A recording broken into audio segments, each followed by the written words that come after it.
Dois insights importantes para compartilhar com vocês sobre saúde. Quando eu penso em saúde, eu penso que eu gostaria de estar nas mãos dos melhores médicos. E fico pensando como é que a AI pode apoiar um médico a ter melhores diagnósticos. E do outro lado, a medicação, né? Como é que a gente faz, por exemplo, para tomar uma medicação que realmente seja a medicação adequada a um problema de saúde que você tem? Acho que são problemas importantes que a AI pode sim resolver e é o objetivo dessa conversa hoje. A gente está aqui em mais um Oracle Cast para conversar com convidados muito ilustres.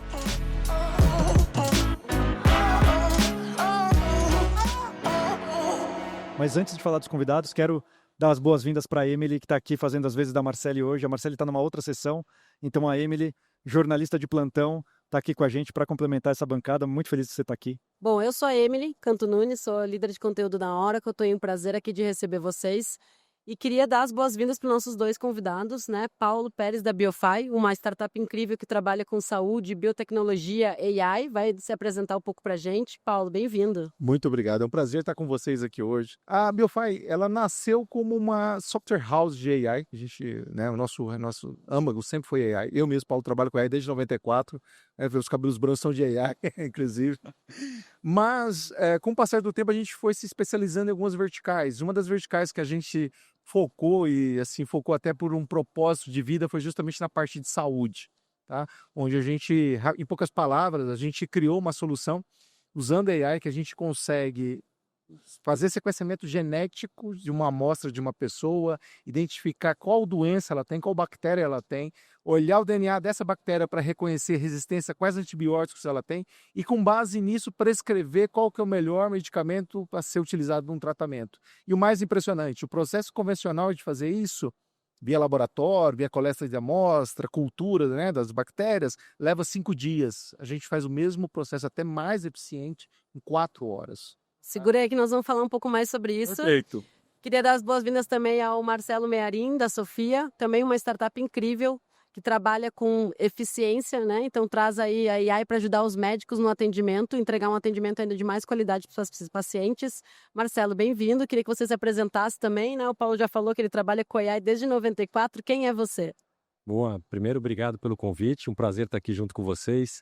Bom, eu sou o Marcelo, CEO da Sofia, estou na empresa há 4, 5 meses, então, diferente do Paulo que está trabalhando com AI há muitos anos, eu estou aprendendo. Só pode falar séculos, tá? Exato. Eu estou começando essa jornada, estou fazendo um esforço grande para me atualizar, para estar próximo de um time ultra técnico que temos lá trabalhando junto com a gente para construir o que é a Sofia.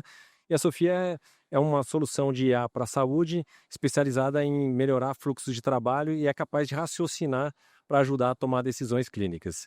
A gente vai falar um pouquinho mais para frente, mas no fundo a gente ajuda em todas as etapas ali de uma relação médico-paciente e também agora expandindo um pouquinho mais, vou contar um pouquinho mais para frente para vocês. Muito legal, Marcelo. E você falou de uma coisa que é importante. Assim, todos nós estamos com o desafio de aprender o que está acontecendo com a AI. Né? A gente tem pessoas que trabalham com AI desde 94. Não vamos falar a idade aqui, mas o mundo vem mudando muito rápido. É muito difícil a gente conseguir estar 100% atualizado todo o tempo. Sim. E esse é o objetivo desse programa. A gente conseguir ser um catalisador de conteúdo do que está passando no mercado. E hoje a gente vai falar de uma indústria muito importante que impacta muito a vida das pessoas, justamente para quem está nos assistindo conseguir acelerar esse processo de aprendizagem e o mais importante, tomar decisão e adotar as tecnologias, que é o que vai fazer com que realmente o mundo seja transformado. Então vamos começar. Bem-vindos ao Oracle Cast. E para começar, para passar essa bola aqui para a gente esquentar os motores, queria ouvir de vocês dois, como é que vocês estão vendo de forma prática e imediata o impacto da tecnologia no mundo da saúde? Qual que é a discussão inicial que passa nesse mercado sob a perspectiva tanto do negócio de vocês, mas sob a perspectiva regulatória, de responsabilidade em relação ao médico, em como a gente consegue fazer com que a tecnologia não necessariamente endureça a relação do médico-paciente, mas sim fortaleça essa relação humana. Conta um pouco, só para a gente esquentar os motores. Começando do lado esquerdo aqui da mesa, sou canhoto, então eu sempre começo pelo lado esquerdo.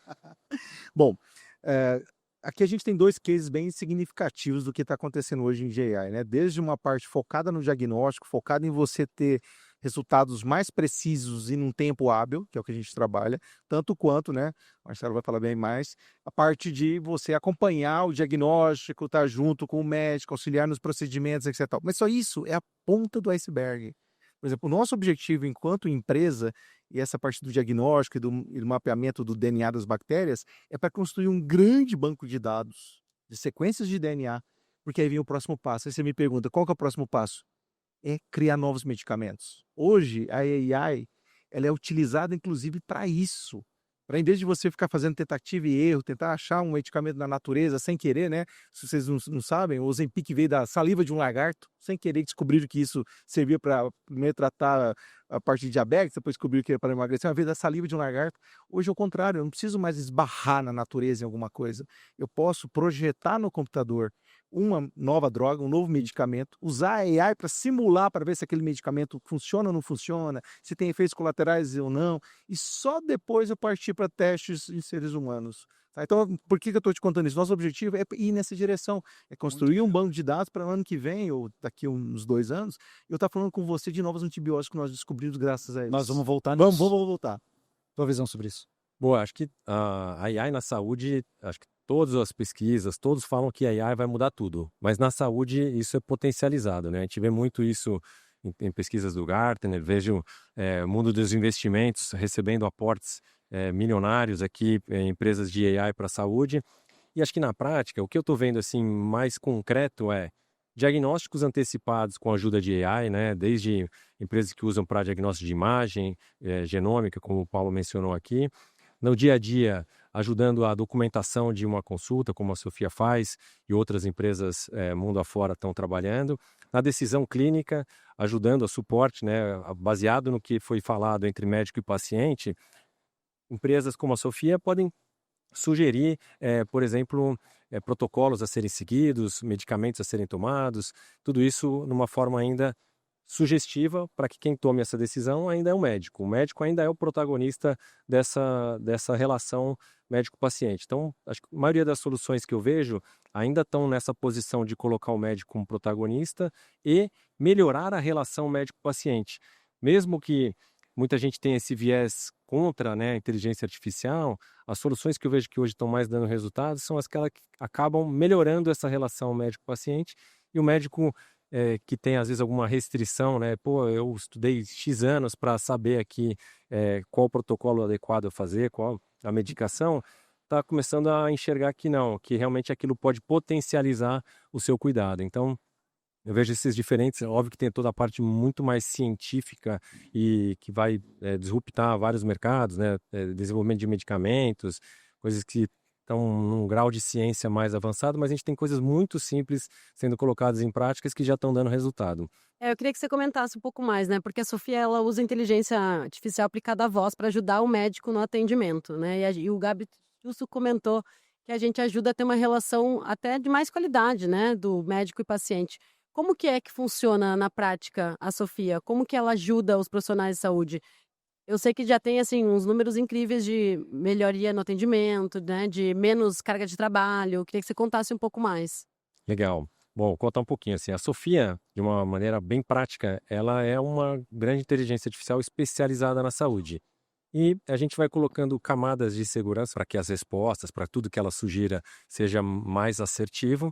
E a gente vai criando produtos em volta dessa inteligência. Então, o primeiro produto que a gente criou foi um agente que participa de uma consulta médico-paciente, escutando tudo que é falado, transcrevendo aquilo, estruturando a documentação que o médico tem que colocar dentro do prontuário e fazendo isso tudo de forma praticamente como uma mágica. O médico está lá falando aqui como se fosse uma consulta médico-paciente, de repente ele entra no prontuário dele e está lá a documentação digitada com um grau de acurácia altíssima, e a gente sabe que transcrição no mundo médico ela é mais complexa. Então, esse é o primeiro produto. Depois a gente tem hoje já um agente que entrevista o paciente e gera um resumo dessa entrevista para o médico. Então, o médico começa uma consulta com já um conhecimento daquele paciente, com uma escala de risco, com um conhecimento maior. Em alguns casos, essa entrevista também serve para complementar perguntas que às vezes o médico pode deixar passar, né? Um exemplo que é bem comum é perguntar se o paciente tem algum grau de alergia. E aí eu combino as duas informações, o que eu fiz na entrevista com o que foi falado, para gerar aquela documentação de forma mais completa.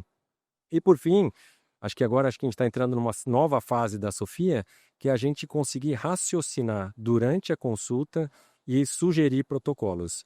Então a gente tem hoje um parceiro nosso que está ajudando a finalizar esse produto. Acho que em mais 2 semanas a gente começa a colocar em prática, onde a Sofia vai praticamente ajudar a auditar toda a consulta médica, raciocinando com base nos protocolos que aquela instituição tem e combinando isso com o que foi falado na consulta. Ela vai olhar aquilo e vai falar assim, olha, então o médico acertou aqui, mas aqui tem um ponto de dúvida. No caso, a Sofia vai só encaminhar essa dúvida para um time de auditoria. Em breve, acho que a gente vai conseguir fazer isso de forma autônoma. Então, A inteligência humana combinada com a inteligência artificial, né? Que é um pouco do que o Paulo também falou, que é o futuro da BioFi, certo? Exato. E é combinar as duas inteligências para chegar aos melhores diagnósticos e aos melhores medicamentos. bom, aí é só, você me perguntou um número, eu acabei não falando um número, mas hoje a gente, nesse primeiro produto, a gente gera uma economia de tempo ou um aumento de produtividade entre 15% e 30%. Então, o médico consegue fazer mais consultas em menos tempo. Isso é um indicador, mas acho que no final de tudo isso aqui, ele faz isso dando muito mais atenção para o paciente. Então, nosso NPS, né, medido dos médicos, é mais de 94%. Então, eles amam a solução. A gente teve um caso de um cliente que estava testando, né, a solução, e aí teve um período de, vamos dizer assim, de contratação. E aí ele ficou uns dias sem a Sofia. Ele entrou em contato com a gente e falou assim, pô, tô com abstinência de Sofia. Olha que É legal. muito difícil atender sem a Sofia, porque eu tô acostumado a usar isso, e quando me tira isso, tem que digitar tudo, né? Volta à idade da pedra, tem que fazer as coisas, né? Então, no fundo, acho que o médico tem lá um conhecimento e tem uma expertise que é o que ele gosta de fazer, que é cuidar do paciente. A documentação deixa que a gente faz e faz bem, já coloca dentro do prontuário automaticamente, sem ter que fazer nada. Muito legal. Queria que você falasse um pouco dessa questão de você treinar um agente que tem um conhecimento específico, né? Porque a gente tem, enfim, as nossas soluções têm agentes embedados, a gente tem vários agentes aprendendo várias coisas. Vocês tiveram que treinar um agente específico que tivesse um conhecimento de saúde e vocês começaram esse processo todo dentro de um hospital aqui de São Paulo bastante conhecido. Como que foi esse trabalho colaborativo com o ser humano também? Legal, acho que esse ponto é super relevante, porque no final o que a gente vê é que os grandes LLMs tem bilhões e bilhões de informações ali dentro, e quando a gente faz hoje um LLM muito mais específico, a gente consegue ser mais assertivo e evita o que todo mundo fala que é a alucinação, né? A gente cria várias camadas de segurança também para avaliar a resposta que a Sofia dá num contexto em que ela está situada, para sim permitir que ela de fato solte aquela resposta. Então, a gente nasceu dentro do Sírio-Libanês, lá no Projeto Alma, e o nosso ambiente sempre foi um ambiente hospitalar. Isso é muito importante para o que a gente construiu e para o que a gente quer ser no futuro, né? A gente tem como visão aqui dentro da Sofia que a gente, de fato, vai ser um agente que vai poder tomar decisões junto com o médico, né? Eventualmente, tirar pacientes que têm um caso mais simples, eventualmente reter paciente que não precisa entrar no sistema de saúde, e para isso a Sofia precisa raciocinar e precisa ter conhecimento muito técnico, médico, ela é treinada nesse ambiente, e com isso a gente tem conseguido muito bons resultados, e por isso que o médico fica feliz, né? Normalmente transcrição é um produto que quase que virando commodity, mas transcrição com conhecimento médico, capaz de raciocinar, aí é que entra a diferença, aí Eu que a acho isso Sofia faz diferença. muito legal, porque a gente teve aqui numa outra conversa falando um pouquinho de como a AI pode deixar as pessoas mais inteligentes. Sim. Porque muito se fala sobre a substituição das pessoas. Não. Que é o lado mais apocalíptico e o clickbait, né? O que vende você falar de um risco que sim existe, mas tem o outro lado da moeda, né? Deixar as pessoas mais inteligentes. Quando eu penso nos médicos, eu vejo a complexidade, processo de aprendizagem de um médico, né? Para outras profissões você estuda 4, 5 anos. O médico estuda 10 e mais 10 e mais 10, o tempo inteiro estudando. Hoje todo mundo tem que estudar o tempo inteiro.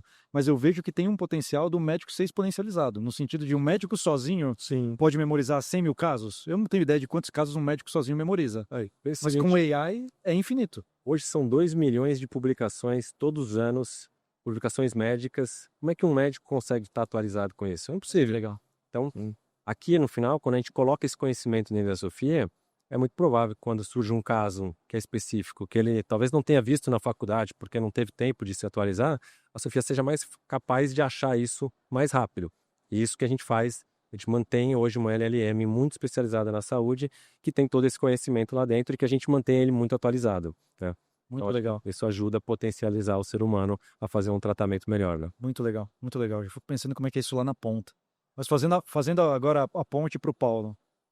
Pensando um pouco mais do que você falou no começo. Você falou de 5 horas para De 5 dias para 4 horas. 5 dias para 4 horas. Isso me chamou a atenção, porque no final, teve uma entrevista do Jensen da NVIDIA que me marcou, que ele falou que um cientista virou para ele e falou: obrigado, porque eu vou conseguir resolver um caso de várias vidas na minha vida. Eu não vou precisar de novas gerações para cuidar disso. Conta um pouco do modelo, na prática. Como é que vocês estão avaliando a bactéria? Como é que vocês estão analisando isso para fazer com que a recomendação de um medicamento seja muito mais assertivo e melhore a qualidade de vida lá na ponta? Primeiro, só contextualizar um problema que a gente está vivendo como sociedade hoje em dia. Hoje estão começando a surgir as superbactérias. Tá? A gente está na iminência de voltar como humanidade antes da Primeira Guerra Mundial. Uau. Antes da Primeira Guerra Mundial, as pessoas morriam de uma infecção.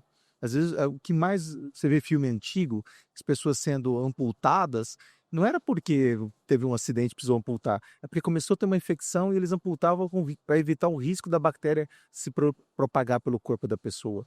Tá? Hoje, as bactérias cada vez mais, principalmente pela utilização de medicamentos incorretos ou de forma indiscriminada, elas estão tendo mutações, é normal qualquer bactéria, vírus, etc., mutar. Eles fazem isso, inclusive, para sobreviver. Elas estão tendo mutações e dessas mutações elas estão adquirindo resistência aos medicamentos. Ao ponto que daqui a pouco não vai ter mais medicamento. E aí, como que a gente combate isso? Daí que veio todo o princípio da nossa filosofia da construção do que a gente chama de EIB, essa plataforma, que é justamente ir no cerne do problema. Qual que é o cerne do problema? Vamos olhar o DNA dessa bactéria. Quando você ficar doente, não vamos simplesmente olhar os seus sintomas, olhar se você está espirrando ou tossindo, não. Isso é muito pouco. Vamos pegar uma amostra, por exemplo, do seu sangue, sequenciar o DNA dessa amostra, vai ter um bando de sopinha de letras ali, milhões, bilhões de letras, e os algoritmos que a gente desenvolveu acham essas letrinhas e falam, olha, aqui esse A, T, C, G, A, T, T, T, T, T, é uma coli, é essa bactéria. Aí a gente não só acha ela, e aí só uma curiosidade técnica, se alguém é técnico está me assistindo, a gente usa um banco de dados vetorial da Oracle. Eu ia perguntar isso. Vou fazer a propaganda. A bola para você cortar. Porque a gente armazena esse DNA dentro de um banco de dados vetorial. Aí, mesmo que a bactéria tenha tido uma mutação, por proximidade eu acho qual que é a origem dela. Eu sei de onde ela veio. Olha como tecnologia e banco de dados vetorial tem aplicação em saúde. E uma aplicação que nunca ninguém tinha pensado. Tá? Então eu reconheço qual bactéria é, e aí depois, pelo banco de dados vetorial, por essa busca que eu comentei, e depois eu olho especificamente trechos do DNA dela para ver se ela tem ali uma resistência a algum antibiótico conhecido. Tá? Aí eu falo, olha, você está com uma coli, por exemplo, essa coli tem uma resistência ao antibiótico cíprico, um antibiótico muito comum. Aí eu percorro a lista de quais os antibióticos que ainda são possíveis de serem utilizados para tratá-lo e eu recomendo qual que pode ser utilizado. Óbvio que a decisão final vai ser do médico, mas a nossa ideia é, olhando essa assinatura genética, que isso é indiscutível, ela está lá no DNA, e reconhecer não só uma, mas todas as bactérias. É muito comum as pessoas terem mais de uma bactéria, e às vezes você trata a primeira, mata a primeira, mas a segunda se desenvolve, e ela se desenvolve mais forte, porque agora não tem competição, e até de repente ela pegou resistência a algum antibiótico que você utilizou, tá? E o problema piora. Tá? Quantas vezes a gente vê as pessoas irem aos médicos e ficar tentando antibiótico? Tenta 1, Sim. tenta 2, tenta 3, tenta 4. Quantas personalidades famosas e pessoas que a gente gosta da nossa família não passaram por esse tipo de problema? Tá? Então esse foi o nosso principal motivador e essas foram as tecnologias que a gente utilizou, que no final das contas o processo todo leva 4 horas, mas dessas 4 horas, 3 são para sequenciar o DNA. O processo mesmo de rodar o algoritmo gasta menos de 180 segundos, pra você ter uma ideia, usando GPU e... Quantos tokens é isso? Impressionante. Ô, Emília, eu não sei você, mas eu sinto cheiro de parceria nessa mesa aqui. Porque tem uma sinergia absurda aqui na mesa. Eu fico imaginando, né? A gente realmente. E vamos falar um pouco do futuro da área da saúde, mas se você combinar, né, o médico que consegue prestar mais atenção ali, estar naquele momento presente, ouvindo o paciente, que tem a Sofia por trás, ajudando ele a elaborar esse diagnóstico e juntando com a tecnologia da BioFi e pegando qual é o genoma, como que não sei até DNA, o genoma.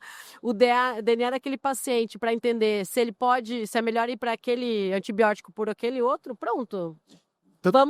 Vamos ganhar da subibactéria, certo? Não, estamos aqui para isso. Para ganhar Nossa delas, missão- eu sei. Nossa missão é essa. Óbvio que a gente ainda tem algumas barreiras a serem vencidas. E quando eu falo barreiras, não são barreiras tecnológicas. A tecnologia a gente domina muito. Tá? A gente foi a primeira empresa no mundo a criar esse tipo de solução. Olha, Brasil, né? Muito bem. Mas a barreira que a gente tem hoje é muito pela sociedade médica ainda duvidar da IA. Olha que coisa. Mas eu ia fazer uma pergunta sobre isso, então vou te interromper para você voltar nisso. Tá.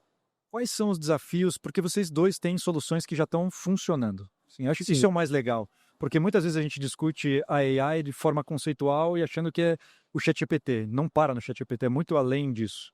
E vocês estão vivendo isso na prática e entregando na prática. Sim. Qual que é o desafio de escalar? Qual que é o desafio da implementação, da adoção, regulação médica, governo? Vocês conseguem compartilhar um pouquinho de qual que é o desafio e para onde vocês estão direcionando? Sim. No nosso caso específico, hoje a gente está passando, a gente tem clientes já utilizando. A BioFire ela não é um laboratório, a gente não é B2C, a gente é B2B. Legal. E é bom deixar isso claro. Tudo que a gente está desenvolvendo, a ideia é transferir esse conhecimento para os laboratórios, para seja qual for o laboratório, para os hospitais, para que eles mesmos possam fazer o sequenciamento do DNA. A gente, inclusive, ensina como usar os equipamentos, as técnicas necessárias. Então, se habilita para que eles façam em loco. E não precisa sair um serviço externo. Você dentro do hospital. Exato. O que ele vai fazer é pegar o resultado do sequenciamento, fazer um upload na nuvem que está lá no nosso web pronto para rodar a mágica da IA Legal. em cima daquele sequenciamento. Com isso, a gente ganha escala. Quer dizer, atinge muito mais pessoas, o hospital já está preparado para lidar com o paciente, o laboratório tem lá os seus protocolos, eles vão saber fazer isso, e a gente, inclusive, deixa de ter barreiras, não é mais Brasil, a gente está falando de mundo, a gente pode fazer isso com o mundo inteiro, Muito legal. seguindo esse princípio. O problema que eu estava comentando hoje não é nem regulação, porque como se trata de, a gente não está fazendo um exame propriamente dito, a gente está fazendo uma recomendação, então o processo é muito mais simples, a gente já percorreu esse processo, o problema é muito mais de adoção, porque boa parte da comunidade médica ainda duvida que a IA é capaz de fazer isso. Caramba. Olha só que coisa. Para vocês na Sofia. Acho que não é muito diferente aqui. No final, tem uma restrição inicial, né? Hoje a Sofia é capaz de raciocinar. Mas quando eu chego, né, para um cliente, nosso foco é B2B, né? Eu não chego direto no médico, normalmente eu chego numa instituição que vai oferecer aquele serviço para os médicos que trabalham naquela instituição. Quando eu chego na instituição e falo, tem uma solução de IA que é capaz de raciocinar e eventualmente sugerir protocolos, coisas assim, é quase como, cara, volta depois, agora eu não estou pronto para essa conversa. Mas quando eu chego falando que eu sou capaz de reduzir o tempo de documentação e facilitar a vida do médico, aí ele abre as portas e a gente tem uma relação que começa através disso. Depois que a Sofia está implementada e aquela barreira inicial, que no primeiro momento, quando gera as primeiras documentações, a gente vê isso acontecer. O tempo de consulta aumenta. Por quê? Porque o médico quer ler o que está saindo, ele fica em dúvida, ele fala, deixa eu conferir. E logo na sequência isso começa a diminuir, até que, de fato, a gente ganha aquela produtividade que a gente promete.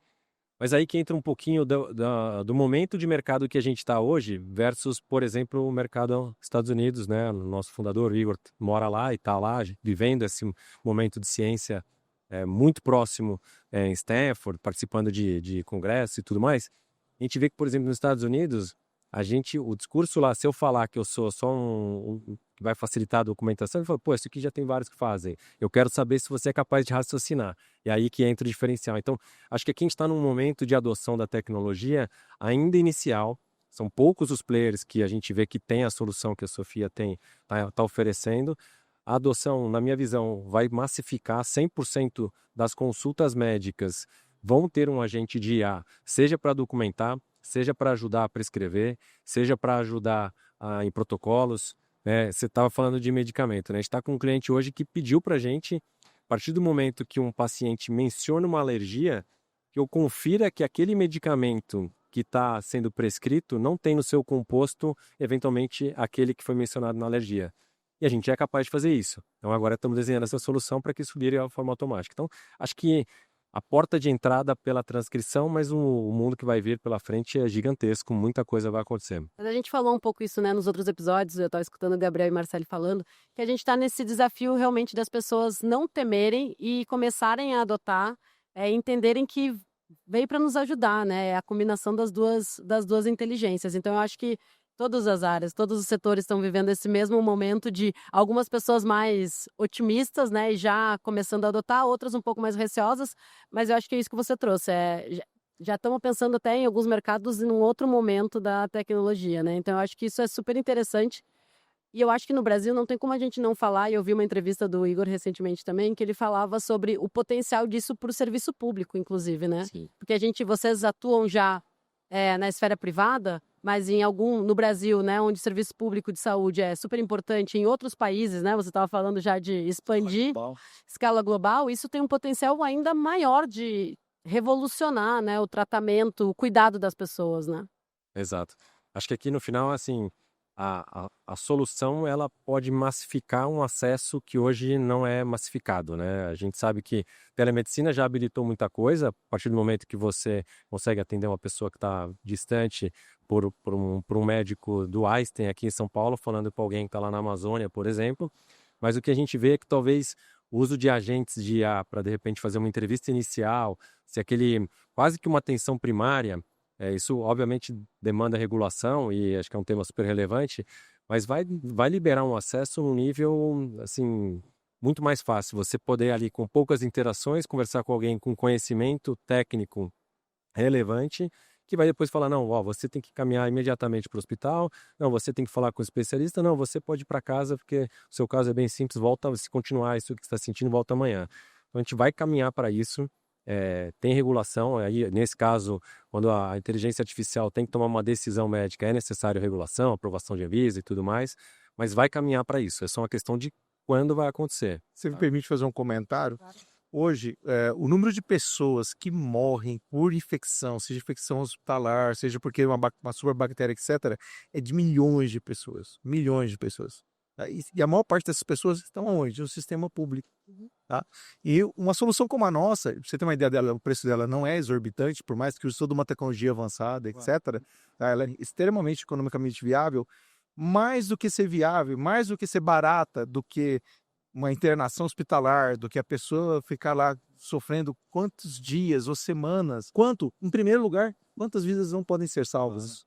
Quantas vidas não podem ser salvas? Mas falando de salvar vidas e a tua visão, né, de que pode ter uma escala global quase que imediata, eu fico pensando abstratamente. É uma loucura pensar nisso. Vou pôr na mesa fora do script, mas é uma loucura considerar que um dia a gente pode ter todos os bancos de dados integrados para que em qualquer lugar do mundo que você esteja, se você vai a um médico, se você precisa de um atendimento, esse sistema pode entregar as informações das pessoas. Tirando da pauta, assim, tem questão de soberania de dados, das nações, interconexão entre os países, mas pensando que tudo isso fosse resolvido, é romântico ou é algo que vocês, quando vocês estão discutindo o olhar para o futuro, vocês olham para essa direção? Eu acredito em duas coisas. Uma, eu acredito muito nisso que você falou, ou seja, de fato, eu falei muito de DNA de bactéria, mas assim como a gente faz de bactéria, a gente pode fazer do próprio ser humano. Tá? A gente só não está ainda atuando nesse mercado, porque ele é um pouco mais complexo, que ainda tem uma série de dores, meu DNA, minha assinatura, né? Então, esse é um pouco mais polêmico, né? Mas pensa bem, além do seu próprio prontuário, você é o seu DNA. Tá? Então, você tem ali as propensão a ter um câncer de próstata, um câncer de mama e várias outras coisas que estão ali no seu DNA. Você sabe de inúmeros casos disso. Tá? Então, você construir um banco de dados que combine prontuários, os exames que você já fez, as doenças que você já teve, com o seu próprio DNA que tem ali escrito que você pode ter pela frente, isso é tudo. Isso muda o mundo. Muda o mundo. Isso muda o mundo. Ao ponto de você ter uma medicina totalmente personalizada, onde vai existir o remédio seu, para a sua doença. Eu acho que hoje, quando a gente pega o sistema de saúde brasileiro, em vários locais do mundo, os incentivos ainda não estão alinhados para que isso aconteça. Então, quem paga não é quem usa. No final, eu acho que a interoperabilidade é um sonho de consumo, que a gente fala disso há muito tempo, né? Pauta de todos os congressos mundiais. Muita gente foi agora no RINS, lá em Las Vegas, falando que esse foi um tema que surgiu muitas vezes. Mas, infelizmente, os incentivos ainda não estão alinhados para que os seus laboratórios disponibilizem as informações para as operadoras, que vão compartilhar com as gestoras de saúde, com as empresas.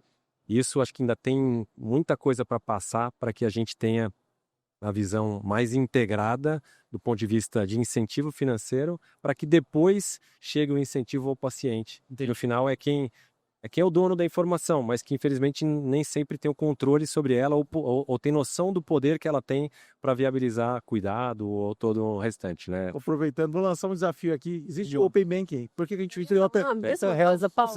Você também. Por que a gente não criou Open Health, gente? Quem está assistindo a gente aí? Já temos um vamos negócio fazer nós isso. 4 aqui, ó. Já tem uma oportunidade na mesa. Só tem que combinar com o mundo inteiro.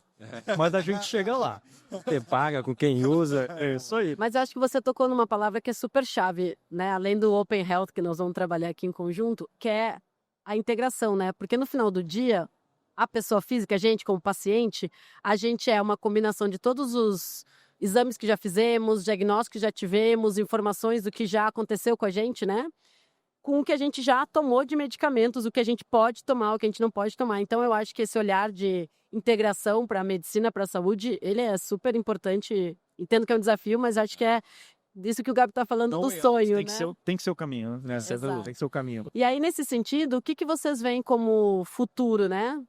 Fazendo um exercício de futurologia que nem o Gabriel fez aqui, o que vocês veem para o futuro dessa área da saúde, pensando um pouco no que vocês já têm feito? Posso dar um double click na pergunta? Claro. O que vocês estão discutindo que a gente nem sabe que vocês estão discutindo? Acho que é mais profundo. O que está na pauta do futuro de vocês?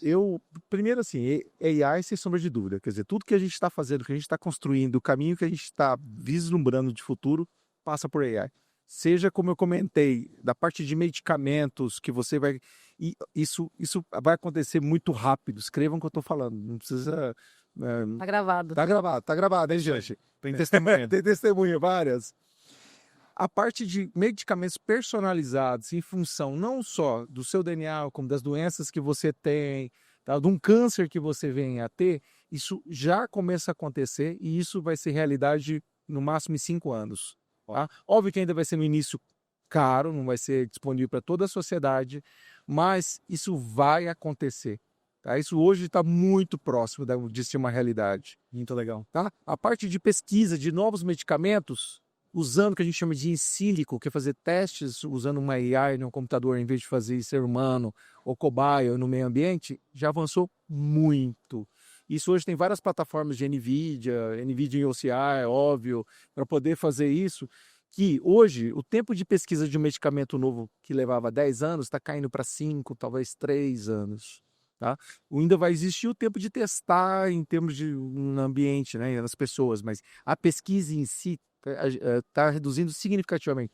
A gente publicou, né, o meu time publicou um artigo na Nature, onde a gente patenteou, né, 800 mil antibióticos. Desses 800 mil, pegou 100 para testar, dos 170 eram viáveis, usando AI. Uau. Usando Olha que AI. Impacto. Tá? Curtíssimo para... Curtíssimo. Isso agora, gente. Assim, isso é recente. Então, e aí quando você pergunta de futuro, eu acredito que o ser humano vai viver, não digo eternamente, mas vai passar de séculos de vida. Tá? Isso, talvez, eu não sei se eu vou estar vivo ainda para assistir, não vou ser o cara privilegiado que teve uma vida, mas à medida que a medicina evolui em todos esses sentidos que nós estamos falando, de medicamentos personalizados, tratamentos personalizados, doenças genéticas sendo tratadas, etc. De forma antecipada. De né? forma antecipada, não vai esperar estar propagado e Claro. no cenário. Por que não? Tá? Então eu vejo que a gente caminha para uma humanidade que vai viver muito mais e viver melhor. Muito legal. Então, óbvio que a gente tem um papel nisso aí que é dar condições para ela viver melhor, né? É isso aí. Faz parte do ecossistema, né? Sim. Não é só a saúde em si. Sim. Boa. Na Sofia, eu acho que o que a gente mais discute lá é realmente a capacidade da Sofia raciocinar e apoiar o médico nas decisões, né? Então, hoje a gente faz uma parte muito mais documental, vamos dizer assim, ganhando eficiência para o médico, mas o que a gente vê é esse passo adicional para a Sofia ser capaz de raciocinar e eventualmente tomar decisões junto com o médico, é algo que é o nosso grande sonho de consumo, é para lá que a gente mira, é para lá que a gente bota nossos cientistas para trabalharem, e é isso que a gente está buscando. O que tem de consequência quando a gente atingir, né? O que isso se transforma em prático? Em prático é a Sofia sendo capaz de, numa conversa, entender algo que, olha, eu acabei de conversar aqui com o Gabriel, ele está com esse diagnóstico, para esse diagnóstico, a minha sugestão, Sofia, é este medicamento com esta prescrição de exame, e o médico olhar e só falar, concordo, e já devolver isso para você de forma muito mais ágil. Então, no final, quando a gente pega o sistema de saúde hoje, a gente vê um sistema que está enforcado, né? Tem bastante dificuldade, a gente vê as operadoras, que são os grandes pagadores aqui, com resultados, agora até melhorou, esses últimos trimestres aqui foram melhores, mas com resultados bastante apertados. Então, qualquer coisa que venha a trazer eficiência para o sistema de saúde é muito bem vista. Então, acho que a gente enxerga que a Sophia vai poder entrar nessa camada, não só pela eficiência da documentação, mas por uma eficiência de, eventualmente, tirando os casos mais simples, de, eventualmente, ajudando a tomar uma decisão, eventualmente, ajudando a prescrever um medicamento, ajudando a apoiar o médico para não ter uma segunda consulta, sendo mais assertivo. Então, com todo esse conhecimento que a gente tem dentro da nossa tecnologia, a gente viabiliza, a gente enxerga que apoiar o médico na decisão, óbvio que tem toda a educação, tudo que a gente já falou aqui, né? Mas é que a gente vai chegar lá. E isso, como resultado final, a gente enxerga que vai ter um cenário muito mais de assertividade, de acurácia, né? Hoje, um indicador que a gente sempre mostra e fala muito é assim, erro médico é a terceira maior causa de morte nos Estados Unidos. O Brasil não é diferente, tem até estudos que falam que seja o primeiro. Isso tende a diminuir, tende a gente a conseguir ter mais acurácia, achar diagnósticos que eventualmente não passaram desapercebido, eventualmente com a ajuda da IA, isso seja mais assertivo. Muito legal, muito legal. Gente, eu tô preocupado com o tempo, que o tempo sempre passa rápido nessa mesa. Não sei o que acontece, que as conversas vão fluindo. Então, primeiro eu quero agradecer aos dois por terem aceito o nosso convite. Para mim foi uma das conversas mais inspiradoras sobre a perspectiva do impacto positivo que a gente pode gerar nas pessoas, né? E não posso deixar de falar que vocês, os dois senhores aqui na mesa, têm uma responsabilidade gigante nisso. E os times de vocês, né? Vocês estão trazendo algo para o mercado que é um novo modelo de negócio, que é sim tecnologia aplicada, mas que impacta lá na ponta, na coisa mais sensível que a gente tem, que é a vida. Então, assim, parabenizar vocês, agradecer de novo. Para quem está em casa assistindo a gente também, agradecer. Se você está só ouvindo, a gente agradece também. Fiquem ligados nos próximos episódios. E vamos que vamos. Estamos em todas as plataformas, seja no YouTube, seja nas suas plataformas de áudio aí prediletas. Fiquem ligados, tem muita mais coisa legal por vir. Vamos que vamos, gente. Obrigado. Muito obrigado. Valeu, só. Tchau, tchau. Tchau, gente. Se você gostou desse ou de outros conteúdos, não esquece de clicar no sininho, se inscrever no canal e ficar ligado nas plataformas, que tem muita coisa legal por vir. OracleCast.